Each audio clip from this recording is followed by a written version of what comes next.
नांदेडमधून धक्कादायक बातमी समोर येते। नांदेडमधील एका कुटुंबातील 4ही सदस्यांनी एकाच वेळी त्यांचं आयुष्य संपवल्याची बातमी समोर येते। या घटनेनंतर परिसरामध्ये देखील भीतीचं वातावरण पसरलंय। नांदेड जिल्ह्याच्या मुदखेड तालुक्यातील जवळा येथे राहणाऱ्या एका लखे कुटुंबातील 4 सदस्यांनी त्यांचं आयुष्य संपवल्याची खळबळजनक बातमी समोर येते।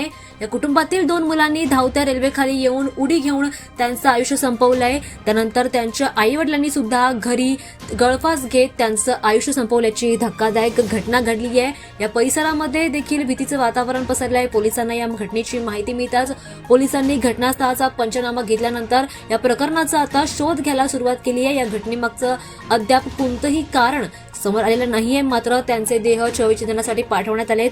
यामागचं नेमकं कारण काय, यांनी हे कृत्य का केलं, याचा तपास सध्या पोलिसांकडून सुरू आहे। त्यांच्या नातेवाईकांकडून आर्थिक तणावातून त्यांनी कोणतं असं पाऊल उचललं याबद्दलची सुद्धा पूर्णपणे चौकशी आता सुरू आहे।